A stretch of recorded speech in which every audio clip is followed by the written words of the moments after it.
Everyone, चलिए देखते हैं कॉल बैक फंक्शन क्या होता है जावास्क्रिप्ट में। तो बेसिक डेफिनेशन ये है कि कॉल बैक फंक्शन जो होता है वो आप एज एन आर्ग्यूमेंट पास करते हो किसी दूसरे फंक्शन में। इसका एक सिंपल सा एग्जांपल है यहाँ पे। मान लीजिए हमारे पास दो फंक्शन है, एक फेच डेटा है और एक हैंडल डेटा है, और आप ऐसा अज्यूम करो कि आपने फेच डेटा में कोई एपीआई कॉल कर रखा है, मतलब आपका जो डेटा है वो कहीं और से आ रहा है, और आपका जो हैंडल डेटा फंक्शन है ये जो है इस वाले फंक्शन का जो आउटपुट है, जो आप डेटा कहीं और से लेकर आ रहे हो, उस डेटा को ये यूज कर रहा है। ये कंडीशन मैंडेटरी हो जाता है कि ये पहले एग्जीक्यूट हो जाए, आपके पास डेटा आ जाए, तभी ये वाला फंक्शन एग्जीक्यूट हो। तो आप कुछ ऐसा करवाना चाहते हैं, आप ऐसा बोलना चाहते हैं कि फेच डेटा पहले एग्जीक्यूट हो जाए, उसके बाद में हैंडल डेटा एग्जीक्यूट हो। तो ये एक एग्जाम्पल है कॉल बैक का। ठीक है, ऐसे आप कॉल बैक मतलब आप देखोगे यहाँ पे, तो ये जो हैंडल डेटा फंक्शन है इसको हमने एज एन आर्ग्यूमेंट पास किया है इस वाले फंक्शन में। इसका सिंपल सा मतलब होता है कि जब फेच डेटा एग्जीक्यूट हो जाए उसके बाद ही एग्जीक्यूट करवाओ। तो अब देखते हैं लेकिन यहाँ पे इंप्लीमेंट कैसे करोगे आप। एक सिंपल से एग्जांपल लेते हैं। मान लीजिए मेरे पास एक फंक्शन है और एक दूसरा फंक्शन बना लेते हैं, दूसरे फंक्शन को भी कॉल कर लेते हैं।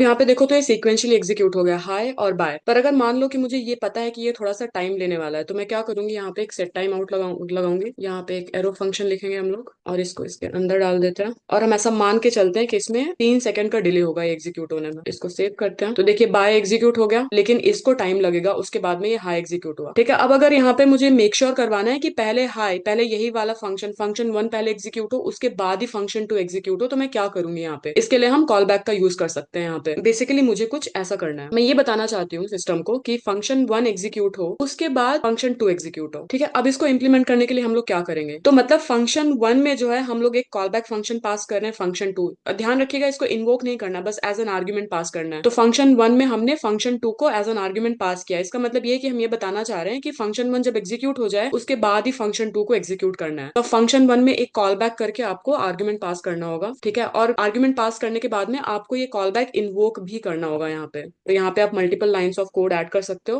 और यहाँ पे हम इन्वोक करेंगे। ठीक है, अब इसका मतलब ये हुआ कि जब आप फंक्शन वन को कॉल करोगे तो आपको एक कॉल बैक फंक्शन पास करना है। उसके अंदर कॉल बैक फंक्शन में हमें क्या चाहिए, हमें ये चाहिए फंक्शन टू चाहिए, मतलब फंक्शन वन एग्जीक्यूट हो जाए उसके बाद फंक्शन टू एग्जीक्यूट हो। तो अब देखते हैं कि सीक्वेंस क्या होगा एग्जीक्यूशन का। सेव करते हैं। देखिए यहाँ पे वेट कर रहे हैं, तुरंत ही बाय को इसने रन नहीं किया है।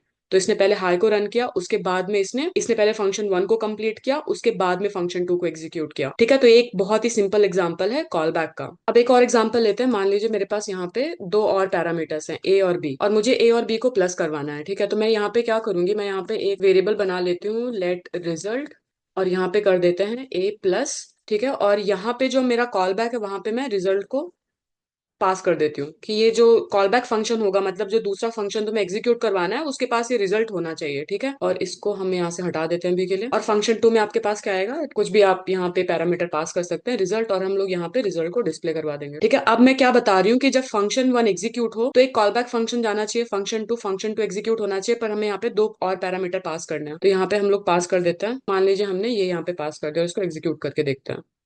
तो देखिए पहले ये एग्जीक्यूट होगा फंक्शन वन, ये यहाँ पे पहले ए और बी का समेशन करेगा। ठीक है ना, रिजल्ट आया, उसके बाद में ये जो है फंक्शन वन जब एग्जीक्यूट हो जाएगा उसके बाद में ये कॉल बैक फंक्शन कॉल होगा फंक्शन टू, और उसके पास ये ऑलरेडी रिजल्ट का वैल्यू रहेगा जो हमने यहाँ पे पास किया। तो यहाँ पे देखिए 8 जो है डिस्प्ले हो गया। ठीक है, तो आप इसको इस तरह से भी कर सकते हैं। चलिए एक और एग्जाम्पल देखते हैं। मान लीजिए मेरे पास एक फंक्शन है, फंक्शन फेच डेटा। यहाँ पे हम लॉग में कुछ लिख देते हैं, फेचिंग डेटा फ्रॉम सर्वर। अब अगर आप कोई भी कॉल कर रहे हैं, मान लीजिए एपीआई कॉल कर रहे हैं, कहीं से भी आप डेटा लेके आ रहे हैं और कुछ टाइम लगने वाला है, तो इसको हम लिखेंगे सेट टाइम आउट के अंदर, सेट टाइम आउट। यहाँ पे एरो फंक्शन। अब यहाँ पे हम लोग क्या करेंगे, एक अज्यूम कर लेते हैं कि आपका ये यहाँ पे आपने जो भी लॉजिक लिखा है, जो भी आपका डेटा आ रहा है, वो आपका जो डेटा ये है। तो मैं यहाँ पे एक मॉक डेटा क्रिएट कर देती हूँ। तो मान लीजिए मेरे पास ये डेटा है। ठीक है, और उसके बाद में क्या, और यहाँ पे एक डिले डाल देते हैं। यहाँ पे मान लीजिए हमारे पास 3 सेकेंड्स का डिले है। ये हमारा एक फंक्शन हो गया, और मेरे पास एक और फंक्शन है, यूज डेटा करके लिख देती हूँ मैं यहाँ पे।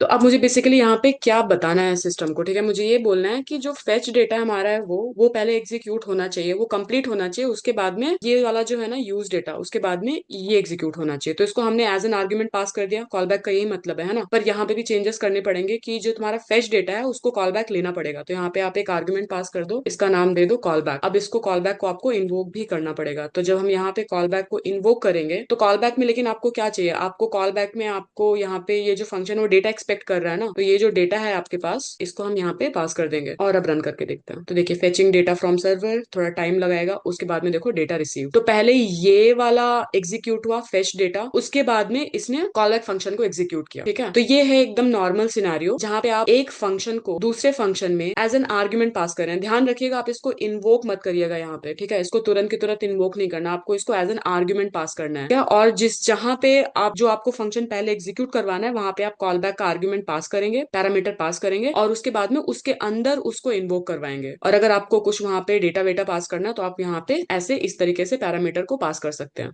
तो ये था कॉल बैक फंक्शन जावास्क्रिप्ट का। Thank you for watching and I will see you in the next one.